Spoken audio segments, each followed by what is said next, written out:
Moin und hallo, willkommen auf meinem Kanal. Wie ihr seht, ich bin wieder unterwegs in der Natur. Ich muss mich auch langsam mal wieder etwas bewegen, weil ich war im letzten Monat etwas faul. Hat auch ein bisschen was mit dem Wetter zu tun, aber heute geht das so halbwegs. War nur zum Anfang ein bisschen neblig.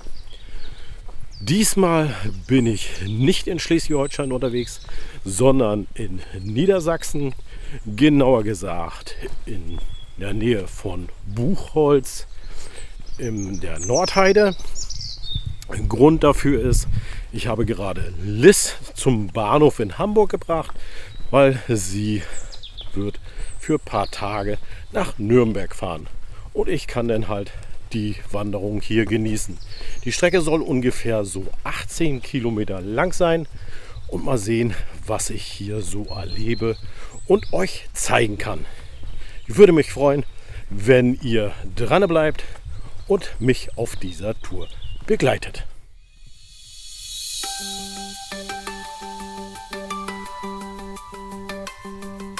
Gerade habe ich euch die Wegmarkierung gezeigt.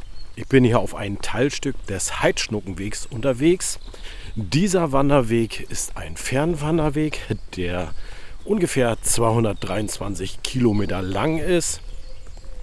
Den werde ich natürlich heute nicht bestreiten, weil ich will ja nur 18 Kilometer ungefähr heute wandern. Mal sehen, wie viel es wirklich am Ende sind. Der Heidschnuckenweg führt übrigens von Hamburg bis nach Celle, immer schön durch die Lüneburger Heide.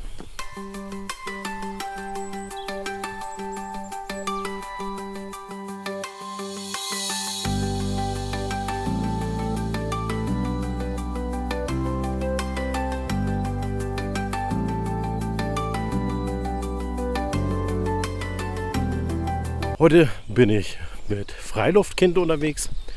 Dies ist keine Person, sondern es sind Barfußschuhe. Die habe ich mir mal besorgt, weil ich das Barfuß ähnliche Laufen kenne schon aus meinem anderen Hobby mit den wendegenähten Schuhen, weil die fühlen sich durch die ungefähr 5 bis 6 mm Sohle auch fast so an beim Laufen, ob man barfuß läuft. Da merkt man da auch meistenteils auch die Steine gleich unter den Schuhen, was bei diesen Schuhen nicht ist. Aber es läuft sich ganz angenehm. Ich bin gespannt, wie sie sich auf der Strecke schlagen. Wer sich dafür interessiert, ein Link unten in die Beschreibung kommt natürlich rein, wo ihr diese Schuhe finden könnt. Ich habe die Ausfertigung der Winterschuhe.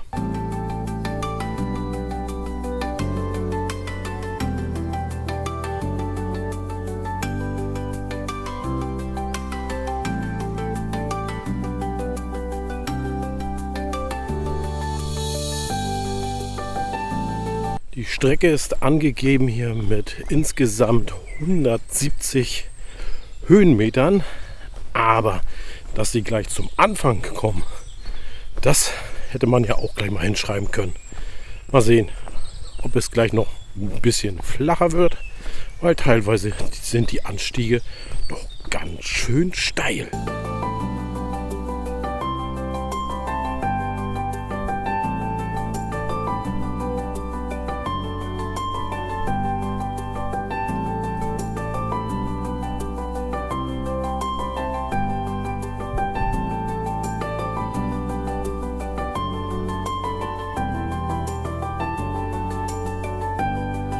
Wo ich hier gerade runter und reingegangen bin, das soll hier die Höllenschlucht sein.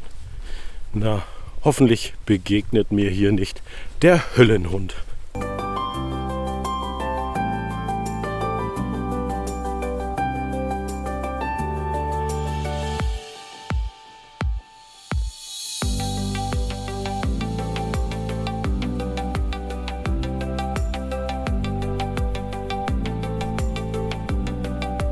Ich hatte ja gesagt, ich bin hier unterwegs auf dem Heidschnuckenweg, der sich in der Lüneburger Heide befindet.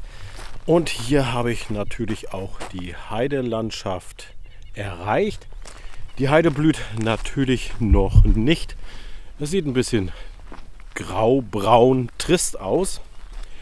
Die Heidelandschaft ist in der Jungsteinzeit entstanden durch die Überweidung der Waldgebiete hier. Überweidung nennt man, wenn hier durch Schafe, wie hier zum Beispiel Lüneburger Heide, durch Vertritt und Verbiss das alles runtergehalten wird. Heutzutage macht man das auch noch, um die Heide zu erhalten.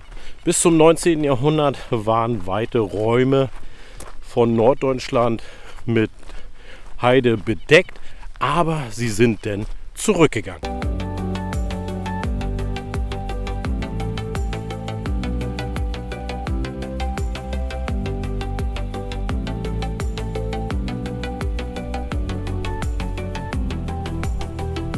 Nach dem Nebel und bedeckten Himmel kommt jetzt auch schön die Sonne raus. Ich hoffe, sie wird mich den restlichen Weg begleiten. Es sind immer noch 14 Kilometer, also ich muss ein bisschen reinhauen, dass ich heute Abend auch wieder in Kiel bin. Übrigens, man muss das hier mit den Schafen kurz halten, also sind meistenteils hier Heidschnucken, weil sonst würden die Bäume Vorrang bekommen, so wie hier hinter mir die Birken oder auch das Nadelgehölz. Birken siedeln sich übrigens immer am schnellsten an, weil darum sind sie auch das Unkraut des Waldes. Bei Mooren zum Beispiel, wie in der Nähe von Kiel das Dosenmoor, dort werden die Birken rigoros abgeholzt, damit es ein naturbelassenes Moor bleibt.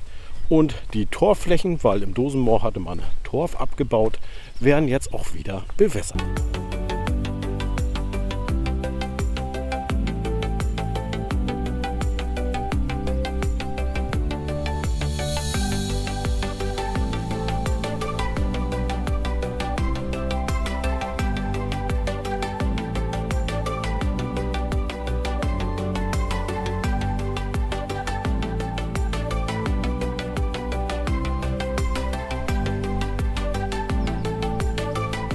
Kaum ist die Sonne draußen, wie man schön sieht gerade.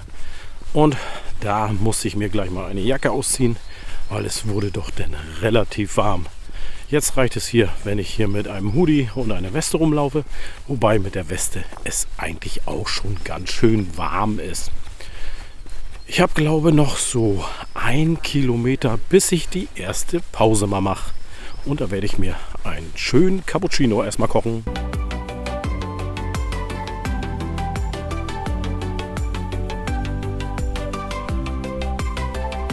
Es ist natürlich auch ein beliebtes Ausflugsziel. Ich habe daher auch schon ein paar Leute gesehen, die entweder so wie ich hier wandern gehen, spazieren gehen oder sogar joggen oder Nordic Walking. Übrigens kann hier auch teilweise die Wege mit Pferden benutzt werden. Das ist natürlich sehr angenehm hier auf dem Waldboden, wie ich auch finde hier mit meinen Barfußschuhen. Die Bänke sind hier zahlreich, also sie sind für den Tourismus sehr gut angelegt und in so Abständen von grob so 500 bis 800 Meter findet man eigentlich immer eine Bank zum Ausruhen. Manchmal sind das auch so 2 Bänke mit einem Tisch, wo man sich natürlich gemütlich hinsetzen kann.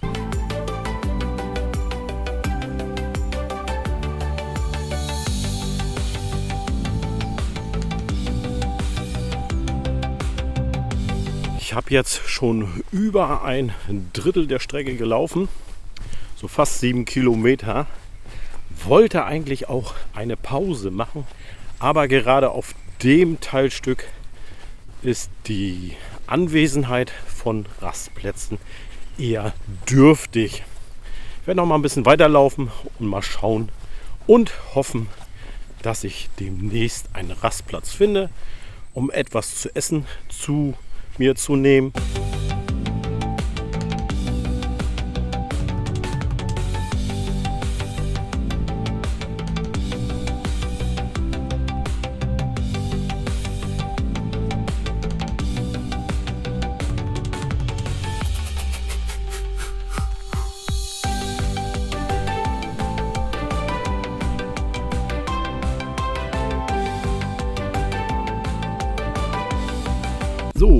habe ich einen schönen Rastplatz gefunden und auch mit einem wunderbaren Blick auf einen kleinen Teich.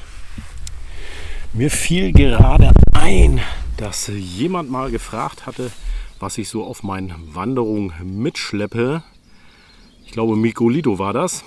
Und da will ich mal ganz kurz was zu erzählen, bevor ich mir einen Cappuccino fertig mache. Also ich habe mir einen 25 Liter Rucksack mit dabei, mit einer Trinkblase. In dem Rucksack sind dann nochmal meine Tabletten, Taschentücher, Ersatz-SD-Karten, Ladekabel fürs Handy, Cappuccino-Pulver, ein Göffel, Mülltüte natürlich nicht vergessen, ein Feuerzeug, ein Messer und ein paar Bronze für zwischendurch. Dann in dem großen Abteil habe ich jetzt noch meine Jacke mit drin, habe mir noch was vom Bäcker mitgenommen.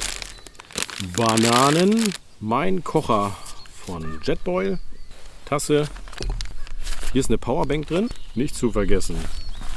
Erste-Hilfe-Pack. Hier vorne habe ich auch noch mal eine Tasche drin mit Video-Equipment, eine Trinkflasche und hier unten in der Tasche habe ich noch Ersatzschuhe, falls ich Probleme kriege mit meinen Barfußschuhen.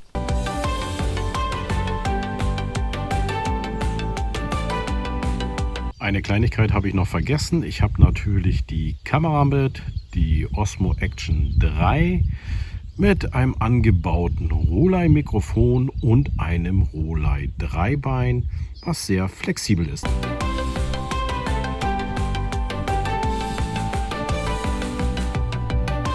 So, Pause beendet und ich bin auf dem nächsten Drittel unterwegs. An dem Ort, wo ich jetzt gerade Pause gemacht habe, da kamen jetzt auch ein paar mehr Leute. Deswegen habe ich mich entschieden, jetzt weiter zu laufen. Hatte noch eine Banane gegessen und eine Laugenstange. Jetzt habe ich noch mal so grob 10 Kilometer vor mir, bis ich wieder beim Auto bin. Werde aber wahrscheinlich noch mal eine Pause einlegen und dann noch mal etwas trinken.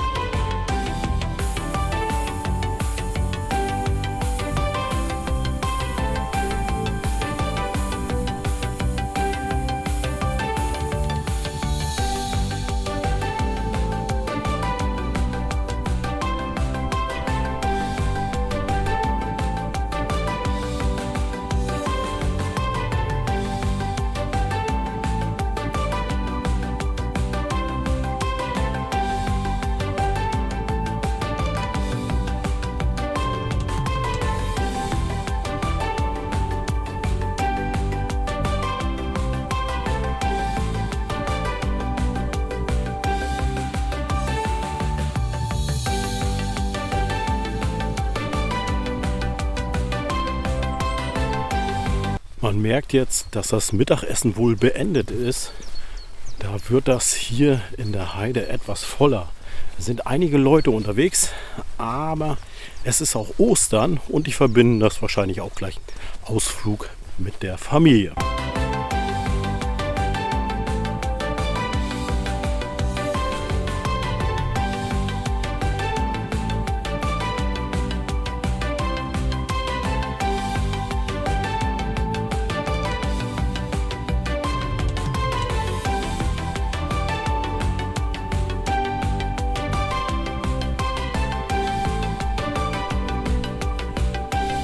Ein super herrliches Wetter heute und das gefällt mir richtig gut. Ich werde gleich noch mal eine Pause machen, weil ich habe noch was zu essen dabei und das würde ich gerne dann auch noch aufessen. Und dann geht es weiter bis zum Auto. Das werden dann ungefähr noch so mal so 3 bis 2 Kilometer sein.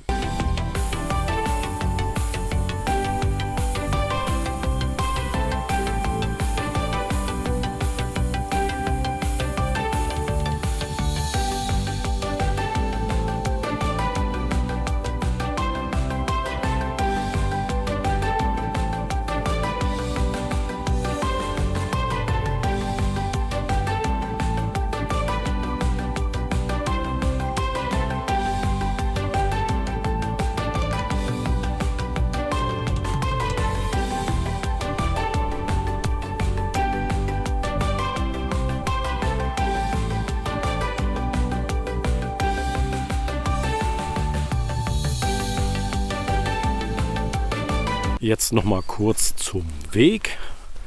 Die sind hier sehr schön, weil meistenteils ist hier Waldboden, wo man natürlich aufpassen muss. Hier die Wurzeln, wo man drüber stolpern kann. Das merke ich dann natürlich etwas mehr mit meinen Barfußschuhen als mit regulären Wanderschuhen. Das ist zum Beispiel ein Ding, wo man sich dran gewöhnen muss bei Barfußschuhen. Man merkt dann halt dann auch die Kieselsteine so, als ob man barfuß drüber läuft. Sonst ganz, ganz wenig Schotterwege. Also ich hatte jetzt gerade ein längeres Stück von ungefähr 400 Metern, wo so eine kleine Kieselsteine war. Das war ein bisschen nervig, aber das war noch zu vernachlässigen und etwas Asphalt. Ansonsten schöner, weicher Waldboden, gut ausgeschilderte Wanderwege. Das hat mir richtig gut gefallen an dieser Strecke.